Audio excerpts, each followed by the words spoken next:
Happy Families podcast. It's the podcast for the time-poor parent who just wants answers now. I would rather my kids do the cross country and walk the track and come in dead last and have fun with their friends than stay home. And now here's the stars of our show, my mum and dad. G'day, this is Dr. Justin Coulson. I'm the author of a whole bunch of books about raising happy families, including 10 Things Every Parent Needs to Know. It's a best-selling book that Kylie's been talking about in our Happy Families book club for our Happy Families members last night. I hope that went well.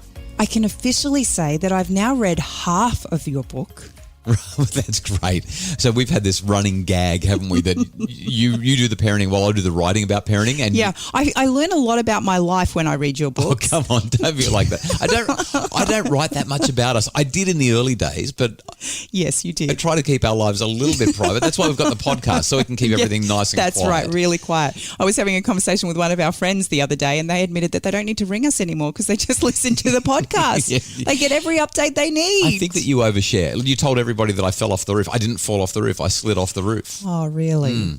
Yeah. Well, today I've got a really good one for you. Yeah, okay. I was having a very funny conversation with Miss Emily the other day. Okay, so for those of you who are not introduced to Emily yet, she's our 7-year-old. And we were getting ready for swimming. And she was having a hard time. She'd had a bit of a meltdown. She didn't want to go. It's getting cold and the pool's outdoors. Yep. So even though it's heated, she's still got to get out of her clothes in the cold and then get into a hot pool.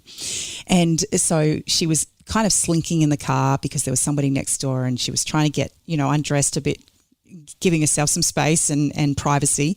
And I noticed that she was trying to put her swimmers on before she'd actually taken her underwear off. Right. And I said, Emily, you forgot to take your underwear off. I said, you don't want to have wet undies underneath your swimmers. That would feel gross. And she said, oh, yeah, it would. She said, Mum, how come Dad wears undies under his boardies? And I said, it's a little bit different for Dad. I said, because his penis would dangle around and make, all kinds of... Right. I can't believe you said that. Well, I had to let her know. Okay, all right. So I'm wearing underpants to keep everything together. To keep everything together, that's right. Thanks, hon. And she said, Mum, do you have to say that? She said, can't you call it meatballs? And I'm like, meatballs? I said, well, no, because it's a penis. And I said, and if I called it meatballs, then that would be really weird because I like eating meatballs, but I don't like eating a penis. I can't You should have seen her said face. So we've had this conversation lots of times about calling anatomy by its right name. Well, today I learnt that we also call it meatballs. Right. I'm just wondering if we need to change the rating on our podcast with a story like that. Oh, my goodness. I really hope that your parents and our children don't listen to what you just said. Seriously. Oh, gosh, how are we supposed to recover from that? I'm really... I wasn't talking about your meatballs. I was just... Seriously. I can't believe it. Oh, my goodness. There are so many things that so many people are thinking right now about... I'm not even going to say it. I think we should move on to the topic of today's conversation. Thank you for sharing that, I think. Here's the email that we got. No, normally we only share one. I can't even look at you right now. Gosh, stop laughing. We normally talk. I'm completely lost for words. Are you hearing that? I'm just thinking about... Would you like me to take over? You be the co-host today. No, I've got this. I'll be the anchor? Oh, gosh. We normally receive a lot of questions via podcasts at happyfamilies.com.au. I think we're going to receive a lot more than questions after that story. Holy dooly. If you've had kids who have had conversations like that with you, we would love to hear about it. Email us so that we can share those stories. Podcasts at happyfamilies.com.au, just so that I can not go bright red about what's happening in my life right now. We normally answer one question a week, but this week we've decided to answer two because term 2 is getting away for Australian parents and cross-country season has arrived. And this question from Janie, it's such a good question, and we decided that we were going to slot that in this week so that we can be as helpful as we can. Janie emailed us and said, I'm hoping someone can ease my guilt. It's cross-country day at the kids' school today. My 7-year-old's been crying since 5:30, saying she's sick. Miss 5 has been dancing and singing and running around the house that it's saying it's cross-country day. Meanwhile, my 7-year-old's doing everything she can to convince me she's sick. I managed to get my 7-year-old on the bus, but now I have intense guilt about it. What do other parents do if their child doesn't want to do cross-country? I should also add, My 7-year-old does have anxiety, and we went through a year and a half of school refusal. Any advice appreciated, even if it's to tell me that I should feel guilty for sending her off to school. Oh, Janie. Oh, Mum. This is a really big deal, though. I get so many parents say, am I supposed to force the kids to do athletics? They hate athletics. They can't throw a javelin. They're not interested in discus or shot put. Or is the swimming carnival? Some parents will say, we haven't given our kids swimming lessons. They can't swim. Why would we make them compete and look completely incompetent and foolish in front of all their friends? What's the deal? Are our kids right brain or left brain dominant? There's a lot of myths out there about neuropsychology and whether somebody's left or right brain dominant, and there's a whole lot of stuff out there about how we use one side of our brain more than the other. It's not really how it works. Why do you ask? Well, just the acknowledgement that, each of us have different skills and different talents. And I think that, we're really big believers in getting involved, participating and being a part of things. But there's also an acknowledgement that some of us we're not great at those things. And when you look at Athletics Carnival, which is all competition based, then the last thing anybody wants to do is be placed in a position where they're going to come last. Yeah, so important. Let's talk about what Janie might do next year with her anxious 8-year-old, even though she's 7 this year. And cross country's been and gone. But for anyone who's got these carnivals or these meetings at school coming up where the kids are going to have to compete, whether it's swimming or athletics or cross country or whatever it might be, how do we work out the balance between getting them to participate and give it a really red hot go, but also acknowledging that some kids are good at stuff and some kids aren't? And is it actually right to do that? We'll talk more about this in just a sec. It's the Happy Families Podcast. Are screens creating tension at home? Tweens, Teens and Screens is a webinar to guide families to healthy, safe super screen solutions. Buy it today at happyfamilies.com.au/shop. It's the Happy Families Podcast, the podcast for the time poor parent who just wants answers now. And this question from Janie, it's such a good question. Do we or do we not send the kids to the cross-country races at school when they don't want to go and they don't like running and it's no good? I know that you've got a few ideas on this, but I really am dying to just jump in and make one important point.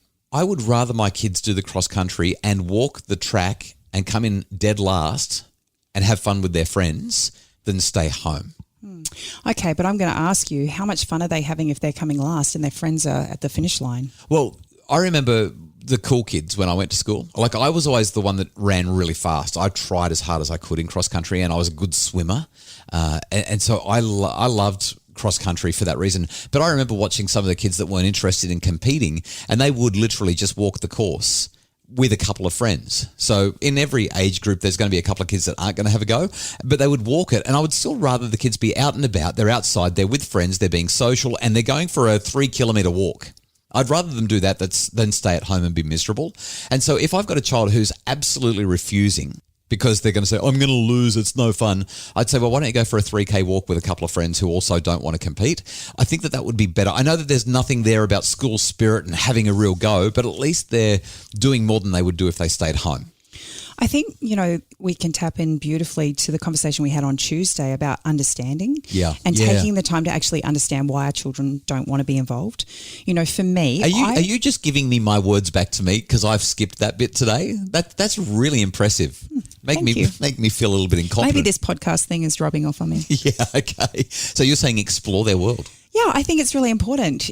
I look back at my years in primary school in particular, and we had moved from New Zealand to Australia. The climate was very different here comparison. Doing a cross-country run in New Zealand would be nice and cool. Doing it in Brisbane, not so much. No. And so I can remember every, athletics carnival day, swimming carnival day, we're in the heat. The last thing I wanted to do as a 11-year-old, 12-year-old was sit in the Queensland heat all day when I knew that, number one, I was really not particularly skilled in any of these things. I was going to come last every time. I was going to be, the class clown. Everyone was going to laugh at me because I tripped over on my shoes or whatever. That was the last thing I wanted to be doing. Okay, so climate's a bit of an issue, but I'm thinking about people in Victoria. Okay, so we have another child. Not going to be a climate issue there. Oh, mind you, at the moment there's a lockdown, so anyone that had cross country this year, good luck with that. That's not going to be happening. Do cross country within 5 kilometres of your home. Run around the block for 3 kilometres. I'm so sorry, Victoria. We've got another child. The chaos of a carnival and the noise of a carnival actually really sends her over the edge. Yeah. So she will get through the day, and by the time she gets home, she is an absolute wreck. She's exhausted. Emotionally, physically, and she has trooped it so many times. She's gone along and she's tried, but I have just watched, what it does to her physically, mentally and emotionally, and it's not worth it. Right. And then you've also mentioned the competence issues a minute ago. Just falling over or not being fast enough or feeling lousy about it. Let's talk science for a sec. Research tells us that kids thrive when they have 3 basic psychological needs met. Relatedness, they like to be with people that they love and that they belong to, their tribe or their family or both. Secondly, autonomy, they want to have a sense of control. And third, competence. So if the school is putting on a carnival and your child feels completely incompetent, they're not going to be motivated. And it's not going to end up being a positive experience for them. And then we're going to force them, so they're not going to have the need for control met because we're controlling them. So now they feel incompetent and they feel controlled. And because they feel incompetent and they feel controlled, they're looking at us making them do it, and our relationship suffers as well. So we actually undermine their basic psychological needs by forcing them to compete in these athletics carnivals, these cross-country carnivals. I'm thinking of the kid who can't swim very well, and their parents say, well, you've got to go to the swimming carnival and you've got to give it your best. And there's that great... While they're drowning. While they're drowning, yeah. And there's that great quote from Albert Einstein. I'm sure everyone's seen it on social media. Everybody is a genius. But if you judge a fish by its ability to climb a tree, it will live its whole life believing that it's stupid. I've never heard that. Yeah, how good is that? But I love it because it really taps into this idea that we've each got our own strengths. Right. I think it's really important for us as parents to be able to help our children recognise what their strengths are, celebrate those strengths and give them opportunities to develop and grow them. Yeah, absolutely. So let's go back to this important question, because it is cross-country season for a lot of families around the country at the moment. Do you or don't you send the kids to do cross-country if they're saying, but I don't want to do it, I hate cross-country, it's so dumb and I'm not going to be any good at it? So before we talk about our take-home message and what the answer to this might be for most families, I think it's really important as well that we address the question, why is it so important to us as parents that our children go in these competitions? It's interesting because of the way we've chosen to raise our children. We do not have a single child who actually enjoys competition. Yeah. In fact, I've made a really clear point of saying that competition often undermines our well-being.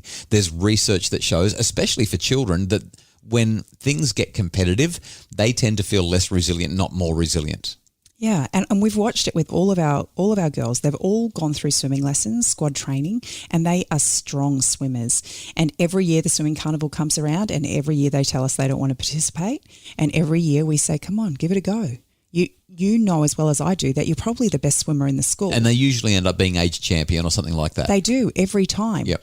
But they just hate the fact that they're competing against their friends. They don't want to win in place of a friend. And the other thing about winning when you're going up against people who aren't really good at what you're doing is it feels like a pretty hollow victory. They're like, oh yeah, I'm the best swimmer, but I'm the only one in the school that actually gave it a go. Squad training or actually tried in the pool. Yeah. And it's the same with the cross country. So we don't think that competition, and there's enough research to say that competition is not great for kids, but parents still value their kids giving it a go. Parents still really want to push their children into it.